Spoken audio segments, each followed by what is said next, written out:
Hello, and welcome to the February edition of the LBG Gazette. I am very excited today to be here with my friend Anthony Johnson with Southern Seasons HVAC. Did I say all that right? Southern Seasons Heating and Air. Heating and Air, there you go, get it right so that you can Google it correctly.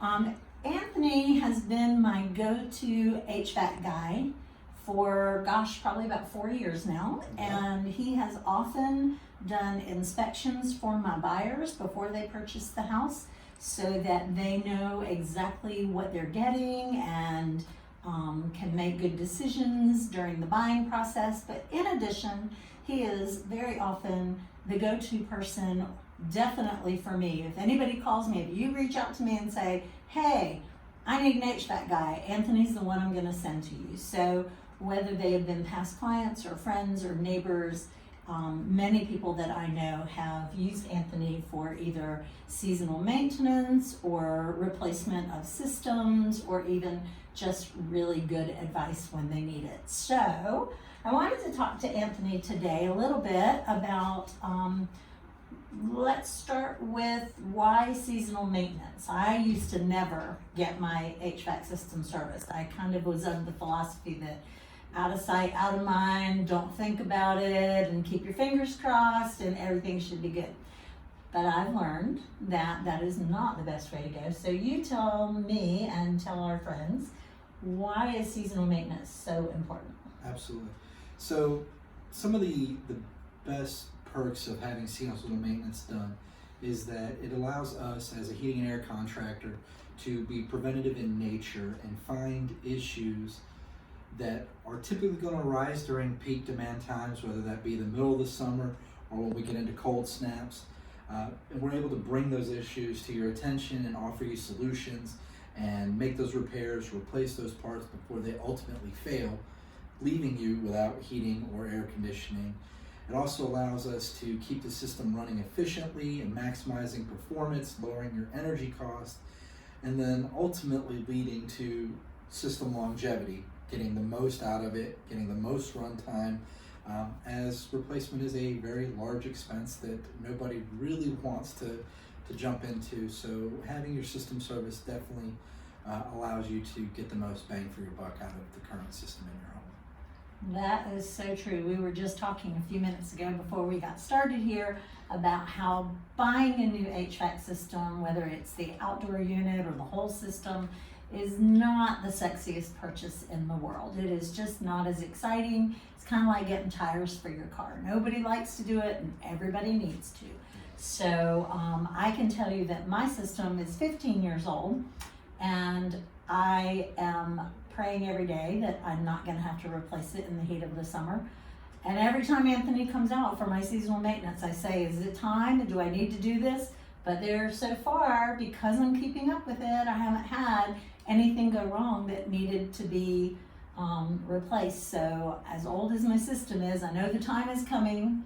I'm saving for it, planning for it, and the time will come. But Anthony's keeping it going for me, which is really awesome. That is the goal. So when the time comes, or maybe I should say, how do you know when the time has come? What are some of the key things to think about when deciding, is now the time to replace my system? So for me personally, I'm a very, very big proponent of replacing the system on your timeline versus waiting for it to be a necessity, whether that be in the middle of the summer or, again, cold snaps during the winter when it breaks down and it's just a major component failure that really isn't worth fixing. A lot of folks get to the point where they will be making repairs seasonally on a system and they're just tired of putting money into it, right? And you can fix pretty much anything if you want to, not necessarily the best use of your money, but we all love our duct tape, right?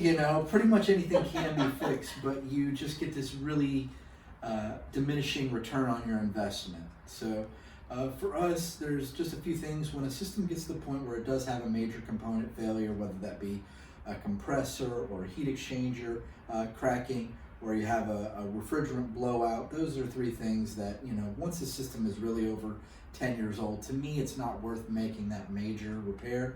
just because of the cost and the inefficiency of that system. And at some point, the parts for that thing are going to become obsolete, and that time frame is getting shorter and shorter, and that has actually been accelerated by COVID as manufacturers are making less replacement parts to focus on new equipment and warranty parts for younger systems versus the stuff that is 12, 14, 15 years old.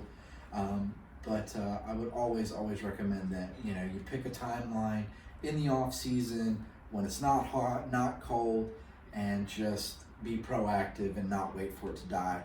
Because at the end of the day, if it dies in the middle of the summer, any company that is good and reputable is going to be booked for weeks. I mean, just right. In all candor. I mean, at one point last summer, I was booked for 27 days. And you don't want to be the guy waiting for day 28. Wait for your air conditioner, isn't it? It is. Wow. I mean, that was us going 6 and 7 days a week. Wow, that is crazy. All right, so I told you mine is 15 years old, but I've made no repairs, so I'm prepared for when the time comes, but I haven't had to spend anything extra. If you're, keeping it limping along, it might be the right time to make a new decision. All right, so Anthony, thank you so much for being here with us today. I am very excited to tell you that Anthony is sponsoring our March Perks Club giveaway, so be looking for what that little treat will be, and we'll only be giving away one, but get in the drawing early and we will be providing an exciting service for one of our Perks Club winners. So thank you so much for joining us in February, and we will see you next month. Bye.